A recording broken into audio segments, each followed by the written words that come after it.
رمضان المبارک کے بعد اب شوال کا مہینہ جاری و ساری ہے۔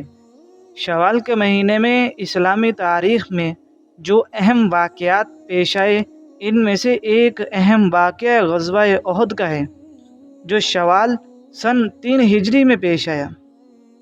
اور غزوہ احد کا پس منظر کچھ یوں ہے کہ اس سے تقریباً 1 سال پہلے سن 2 ہجری میں غزوہ بدر پیش آیا، جس میں اللہ تعالیٰ کی نصرت واضح طور پر نظر آئی، اور اس میں اللہ تعالیٰ نے مسلمانوں کو بے سر و سامانی کے باوجود شاندار فتح عطا فرمائی۔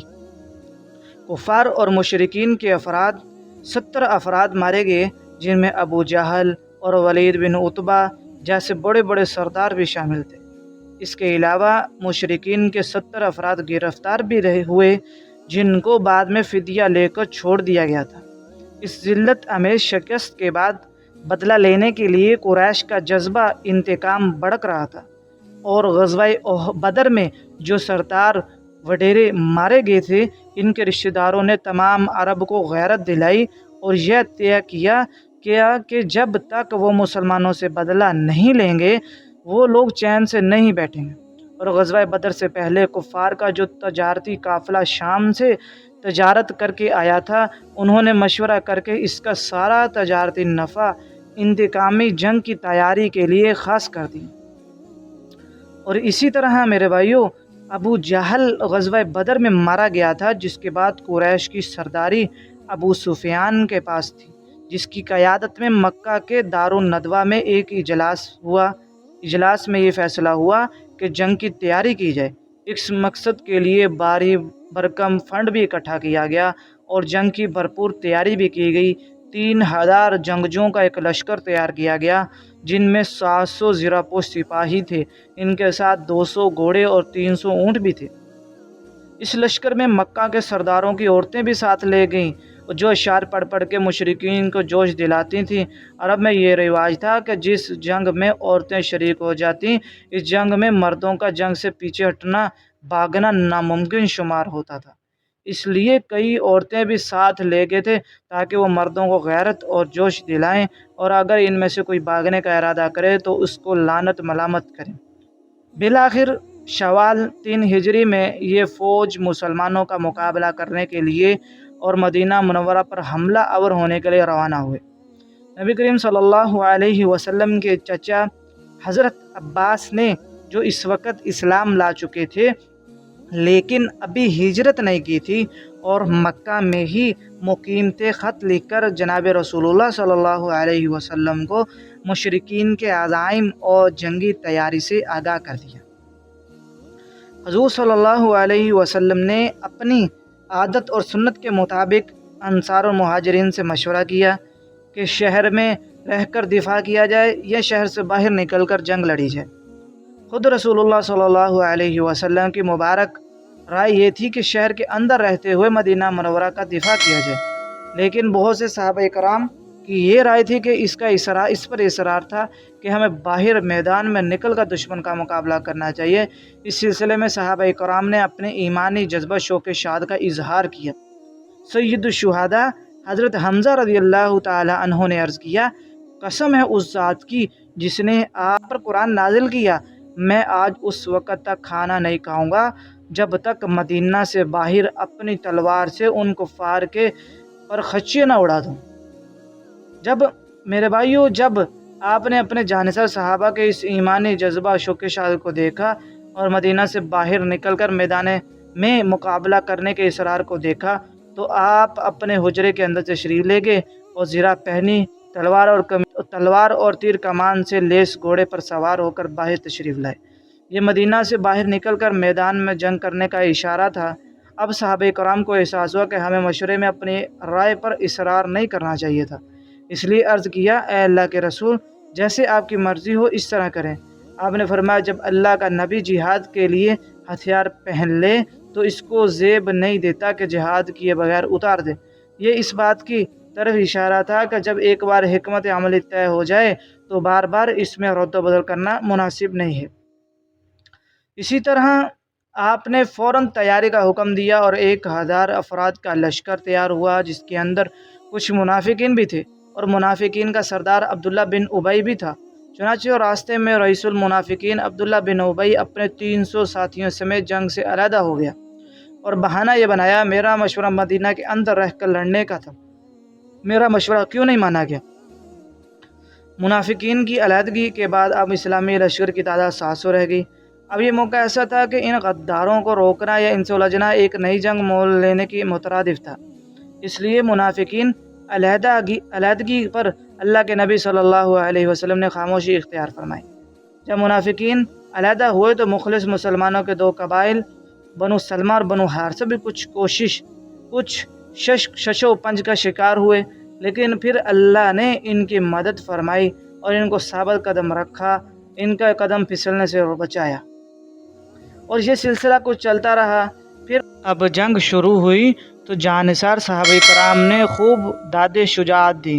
رسول اللہ صلی اللہ علیہ وسلم نے اپنی تلوار نکال کر لہرائی اور فرمایا کہ اس کا حق ادا کون اس کا حق ادا کرے گا؟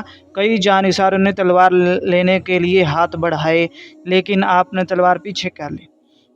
انصار میں سے نامور شمشیر زن حضرت ابو دجانہ رضی اللہ تعالی عنہ نے پوچھا، اللہ کے رسول، اس تلوار کا کیا حق ہے؟ آپ نے فرمایا، اسے اتنا چلاؤ کہ یہ خون سے رنگین ہو جائے۔ انہوں نے عرض کیا، میں اس کا حق ادا کرنے کی ضمانت دیتا ہوں۔ آپ نے تلوار ابو دجانہ کو دے دی۔ حضرت ابو دجانہ نہایت بہادر اور دلیر آدمی تھے۔ ان کا یہ انوکھا انداز تھا کہ وہ اپنے سر پر سرخ رنگ کی پٹی باندھ لیتے تھے، جس سے سمجھ لیا جاتا تھا کہ اب وہ جنگ کے لیے تیار ہو گئے ہیں۔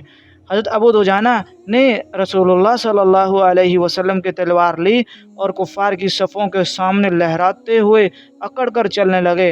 آپ صلی اللہ علیہ وسلم نے فرمایا، اس انداز سے اکڑ کر چلنا اللہ کو پسند نہیں، لیکن اس موقع پر یہ چال بھی اللہ کو پسند ہے۔ جب جنگ شروع ہوئی تو حضرت ابو دجانہ رضی اللہ تعالی عنہ دشمن کی صفوں میں گھس گئے اور بڑے بڑے مشرک سرداروں کا صفایا کر دیا، اور اسی طرح نبی کریم صلی اللہ علیہ وسلم کی شہادت کی بھی افواہ اڑ پڑی۔ اسی دوران حضرت مصعب بن عمیر رضی اللہ تعالیٰ شہید ہو گئے۔ یہ چونکہ شکل و صورت کے لحاظ سے نبی کریم صلی اللہ علیہ وسلم کے مشابہ تھے، اس لیے جب یہ شہید ہوئے تو اچانک کسی نے یہ افواہ اڑا دی کہ رسول اللہ صلی اللہ علیہ وسلم شہید ہو گئے ہیں، اور بعض روایات میں ہے کہ کسی شیطان نے یا مشرک نے یہ آواز لگا دی تھی کہ رسول اللہ صلی اللہ علیہ وسلم شہید ہو گئے ہیں۔ ظاہر ہے کہ مسلمانوں کے لیے یہ خبر ناقابل برداشت تھی۔ اس سے مسلمانوں میں اور زیادہ بدحواسی اور مایوسی پھیلنے لگی، یہاں تک کہ بڑے بڑے بہادروں کے پاؤں اکھڑ گئے، لیکن کئی صحابہ کرام ایسے بھی تھے جو اس حال میں بھی ثابت قدم رہے۔ اور میرے بھائیو، اسی طرح آپ صلی اللہ علیہ روایات میں آتا ہے کہ جب آپ زخمی حالت میں تھے تو آپ اپنے زخموں کے سے خون صاف کرتے ہوئے فرما رہے تھے، وہ قوم کیسے کامیاب ہو سکتی ہے جس نے اپنے نبی کے چہرے کو زخمی کر دیا اور اس کے دانت شہید کر دیے، حالانکہ وہ نبی ان کو اللہ کی طرف بلا رہا ہے۔ اس پر اللہ تعالیٰ نے قرآن مجید میں یہ ارشاد فرمایا، جس کا ترجمہ یہ ہے کہ اے پیغمبر صلی اللہ علیہ وسلم، آپ کو اس فیصلے کا اختیار نہیں ہے، اللہ چاہے تو ان کی توبہ قبول کر لے یا انہیں عذاب دے، کیونکہ وہ لوگ ظالم ہیں۔ یعنی کچھ چاہیے ہدایت دینا، گناہوں پر کی توفیق دینا اور توبہ قبول کر لینا یا گناہوں پر سزا دینا، یہ صرف اللہ تعالیٰ کی مرضی اور اسی کا اختیار ہے۔ اس کے بعد نبی کریم صلی اللہ علیہ وسلم نے ان کے حق میں یہ دعا فرمائی، اللہم اہدی لقوم فانہم لا یعلمون، اے اللہ میری قوم کو معاف کر دے، یہ ناواقف لوگ ہیں۔ اسی طرح میرے بھائیو، مسلمان تو ہر حال میں کامیاب ہے، ہر حال میں کامیابی ہوتی ہے۔ اللہ تعالیٰ نے قرآن مجید میں فرمایا، وَلَا تَهِنُوا وَلَا تَحْزَنُوا وَأَنْتُمُ الْأَعْلَوْنَ إِن كُنتُم مُّؤْمِنِينَ۔ اللہ تعالیٰ بندوں کو کیا حکم دے رہے ہیں؟